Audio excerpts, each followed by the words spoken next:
हाँ बेटा, देखिए आज ये हम 2 कॉपी आपको दिखाने जा रहे हैं। इंटरमीडिएट के लड़के हैं। एक लड़के को 99% मिला बेटा और एक को 71 मिला, 71%। अब हम आपको ये दिखाएंगे कि इस कॉपी में क्या कमी है कि लड़के को नंबर कम मिला और इसमें क्या अच्छाई है कि इसको अच्छा नंबर मिला। यानी कि 100 समझो, 99 मतलब 100%। तो दोनों में क्या अंतर है, यह एक एक क्वेश्चन करके हम आपको सिखाने जा रहे हैं बेटा। और हम चाहेंगे कि आप इस स्टाइल को अडॉप्ट करें। इस कॉपी में जो स्टाइल लिखी है वैसे पहले आप कमी वाली कॉपी देखिए। आइए बेटा शुरू करते हैं। देखिए दोनों लड़कों ने कॉम्प्रहेंशन वाला क्वेश्चन किया है तुम्हारे सामने, ठीक है। अब इसने क्या किया है, कॉम्प्रहेंशन सही लिखा है, हैंड्स आज, और स्टाइल यानी कि इन्होंने जो प्रेजेंटेशन किया है वो सही है। क्वेश्चन आंसर सही लिखा। इधर देखिए यहाँ पर चौथा क्वेश्चन तक तो सही है। 5वें में जब ये इन्होंने क्वेश्चन ये उतारा, इसको इस स्टाइल से लिखोगे तो टाइम आप निकल गया, और जब आपका टाइम मैनेजमेंट गड़बड़ हो गया तो पक्का है कि उधर टाइम आपको कम मिलेगा, तो आप जल्दबाजी करोगे। अब इनको इस स्टाइल से लिखना नहीं चाहिए था। जब इस स्टाइल से लिखा तो एग्जामिनर ने ये पढ़ेगा नहीं, इतना वो पढ़ेगा नहीं, सीधे खींचा और आपको 12 नंबर दिया। अब उसी बात को कैसे इसने क्या, देखो इधर यहाँ पर हैंड्स क्वेश्चन आंसर सेम वही स्टाइल लगाई बेटा, यहाँ तक सही है। अब यहाँ पर देखो इसने कैसे किया, question number D, answer D, जवाब लिखा, और उसके बाद देखो ये सीधे सीधे लाइन खींच करके ये मीनिंग वर्ड एडवर्स साफ साफ क्लियर पिक्चर है। तो इससे एग्जामिनर खुश हो गया, पूरे के पूरे नंबर दिए बेटा। यहाँ पर इनका जवाब भी थोड़ा सा गड़बड़ है पीछे, इसलिए नंबर इन्होंने काट दिया। यहाँ पर 12 नंबर हुआ, यहाँ पर 15 नंबर हुआ। यहाँ पर देखिए article the problem of unemployment पर लिख रहे हैं, इन्होंने जो इन बर्ड्स आई लिखना चाहिए था वो नहीं लिखा, और एक चिट्ठी जैसा इन्होंने यहाँ शुरू किया और यहाँ पर आकर के ख़त्म कर दिया। न तो कोई मेन पॉइंट को इन्होंने अंडरलाइन किया, न इन्होंने हाईलाइट किया कि क्या क्या आप लिखना चाहते हो। हेडिंग नहीं डाली, स्टाइल तो सही है, लेकिन जब आपने यहाँ इनवर्स आइज नहीं लिखा तो आप, अब एग्जामिनर एक एक अक्षर तुम्हारा पढ़ता नहीं बेटा, यही सब ध्यान रखना। वह स्टाइल देखता है और 2-1 सेंटेंस वह चेक करता है कि लड़के ने सही लिखा है कि नहीं। थोड़ा बहुत तो पढ़ेगा बेटा, आँख मूंद करके तो नंबर आपको देगा नहीं। इनको 10 नंबर में कितना नंबर मिला, 7 नंबर। अब देखो यहाँ से नंबर कम होना शुरू हो गया। अब उसी क्वेश्चन को इसने क्या लिखा, योर विजन इन लाइफ, इस पर आर्टिकल लिखा। देखिए इन बर्ड्स आइज, एक ब्रैकेट बना करके 4 हेडिंग बनाई है, और उसके बाद बगल में देखो कोटेशन में डाल दिया है, ये पैटर्न है बेटा। और उसके बाद फिर पैरा चेंज करके एक एक बात उसने बिल्कुल क्लियर की, हमने पढ़ लिया है, आप भी पढ़ लो, कहीं कोई गड़बड़ नहीं बेटा। अंडरलाइन इन्होंने भी नहीं किया, लेकिन चूंकि इनका प्रस्तुतिकरण बहुत जोरदार है, राइटिंग इनकी परफेक्ट है, अब एग्जामिनर इनको 10 में 10 नंबर दिया, ठीक है। अगला देखिए, अगला आपका आता है लेटर, ये आपके सामने लेटर है। अब इन्होंने क्या लिखा, आंसर नंबर 3 लेटर। ये देखिए मालूम पड़ रहा है कि पहली बार आप लिखने बैठे हो यार, कट पिट कर रहे हो तो एग्जामिनर की निगाह वहाँ पर टिकेगी। अगर आपने कटिंग की है, गोंचा गांची की है, तो निश्चित है कि आप एग्जामिनर जो है आपसे खुश नहीं होगा, आपको नंबर काटेगा बेटा। और इन्होंने चिट्ठी इतनी लंबी लिख दी है, यहाँ से लेकर के यहाँ तक। लेटर बहुत शॉर्टकट और बिल्कुल एक्यूरेट होना चाहिए बेटा। इतना लंबा लिखने से वो पढ़ेगा नहीं, वो प्रभावित नहीं होगा। इनको केवल कितना नंबर दिया, 7 नंबर। अब ये किसके पास लिख रहे हैं, कहाँ लिख रहे हैं, ये कुछ लिखे नहीं, ठीक है। तो ये सब कमी है बेटा, तो इसके कारण जो है इनको 7 नंबर मिला। अब वही चीज़ यहाँ पर देखो बेटा, कितनी राइटिंग साफ सुथरी है, प्रस्तुतिकरण कितना जोरदार है, पूरा लिखा। देखिए इधर डेट लिखा, I being a to season, क्या लाइन लिखी बेटा, वुड लाइक टू डाई और काइंड, बस इतना पढ़ा एग्जामिनर ने। उसके बाद उसने सोचा बहुत अच्छा लिखा बेटा, और देखिए इनको 9.5 नंबर मिला।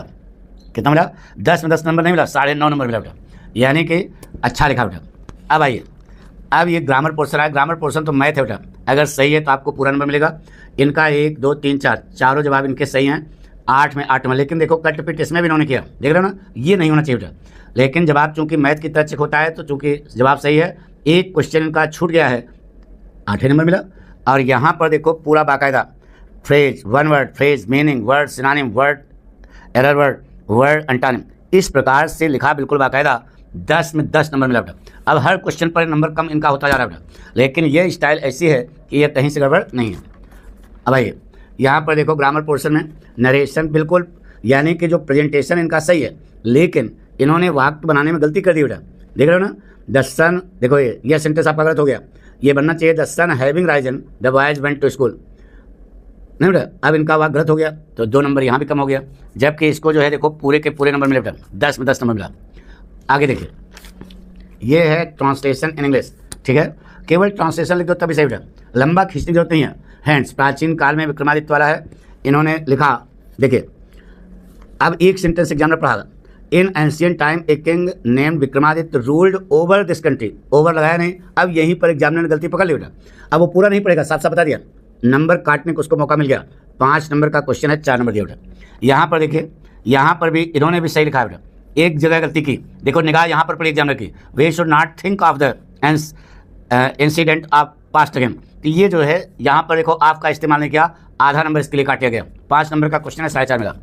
अब यहाँ पर देखो ये 60 आंसर लिखे गए हैं, 60 आंसर 4 नंबर का था बेटा। अब इन्होंने क्वेश्चन उतारा, आंसर लिखा, लेकिन कौन सा पार्ट है, कौन से लेखक हैं, ये इन्होंने नहीं दर्शाया। तो पता लगा कि जवाब तो सही है, लेकिन पार्ट का नाम, लेखक का नाम नहीं आया। 4 नंबर में 2.5 नंबर मिला। यहाँ पर देखिए, इन the opinion of William Douglas the writer of the lesson deep water, part का नाम, लेखक नाम आ गया, और जो आपने जवाब लिखा है बेटा वो भी बिल्कुल सही है। तो 4 में 4 नंबर बच्चे को मिला। वही गलती यहाँ पर भी इन्होंने की, 2.5 नंबर मिला, यहाँ पर 4 नंबर मिला। देख रहे हो ना पूरी बात। ये सब कमी जो है अगर आप करोगे तब आप गड़बड़ा जाओगे बेटा, आप यानी पक्का ध्यान रखना। अब क्वेश्चन नंबर 8 का लॉन्ग आंसर देखिए बेटा। ये इन्होंने give the character sketch of the peddler in the story the writer. Peddler का करेक्टर लिखना बेटा, सीधे सीधे पता नहीं है, अब यहाँ पर कुछ पता ही नहीं है क्या लिखा है, स्ट्रीट फ्रूट क्या लगाया हो, कुछ समझ नहीं आ रहा। तो इस प्रकार से जब आप लिखोगे तो आपको 7 नंबर का क्वेश्चन बेटा, कितने नंबर का, 7 नंबर का।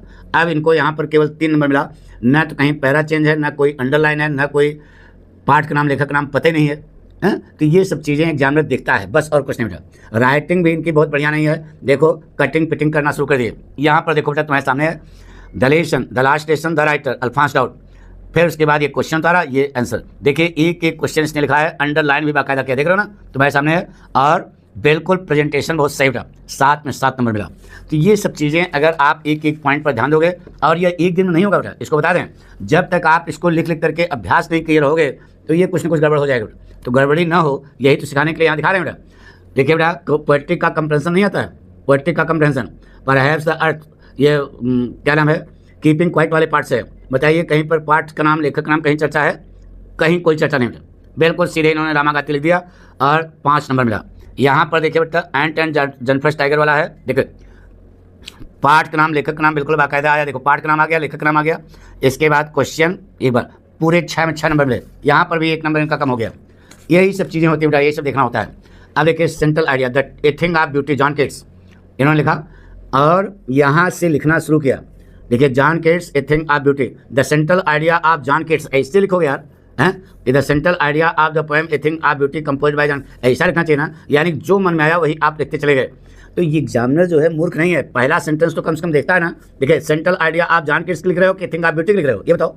इस प्रकार से मैटर जो जवाब लिखा है नीचे थोड़ा सही है, इसलिए नंबर इनको मिल गया। लेकिन यही शुरू में जब आपने गलती कर दी, पहले चुम्मा मोटेण हो गया, तो बताओ प्रेम कहाँ से होगा।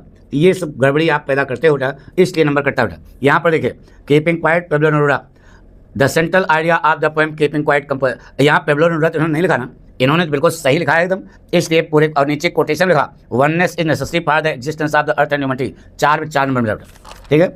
वही कमी यहाँ पर भी देखो बेटा, 60 आंसर विस्टास का। अब पाठ का नाम, लेखक का नाम इनको लिखना बताया नहीं गया, पाठक स्टाइल इन्होंने अडॉप्ट किया है, लेकिन देखिए पाठ का नाम, लेखक का नाम स्कूल में बताया नहीं गया कि पहले लिखना चाहिए। 2.5 नंबर मिला, 2.5 नंबर मिला। यहाँ पर पूरे पूरे in the opinion of Tishani Joshi, the writer of the lesson journey to the end of the earth, इसने बढ़िया लिखा, इसको 4 में 4 नंबर मिला। Jack Finney, the writer of the lesson the third level, ये सब चीज़ें जो है पाठ का नाम, लेखक का नाम लिखोगे पूरे पूरे नंबर मिलेंगे। अब देखिए इधर इनका क्या लिखा बेटा, लॉन्ग आंसर विस्टास का, इधर लॉन्ग आंसर विस्टास का, उन्होंने द एमी वाला लिखा, इन्होंने द थर्ड लेवल लिखा। अब इनका पैटर्न देखो, give the character sketch of Hana on the basis of the lesson डेन में। इस प्रकार से आपने पाठ का नाम, लेखक का नाम, क्वेश्चन आंसर ये लिखा, लेकिन लिखा क्या है ये भी देखो। आपका मैटर जो है, जो आपने जवाब दिया है वह प्रभावपूर्ण नहीं बेटा, हैं, तो जब प्रभावपूर्ण नहीं है तो पक्का है कि आपको नंबर कम मिलेगा बेटा। 7 नंबर का क्वेश्चन 3.5 नंबर मिला। इस बच्चे को पूरा का पूरा देखो लिखा, पैरा भी चेंज है, अंडरलाइन बाकायदा किया है, और जवाब आप पढ़ लो, हम पढ़ चुके हैं, आप भी पढ़ लो। On reading the third level written by Jack Finney, a psychiatrist is a physical who specialized in the psychiatrist, पूरा बिल्कुल जवाब चौकस लिखा बेटा। 7 में 7 नंबर मिला, यहाँ पर 7 में 3.5 नंबर मिला। परिणाम ये हुआ कि बच्चे को नंबर जो है 71 मिला, और इधर परिणाम यह है कि 99 नंबर मिला। यही सब कमी होती है बेटा।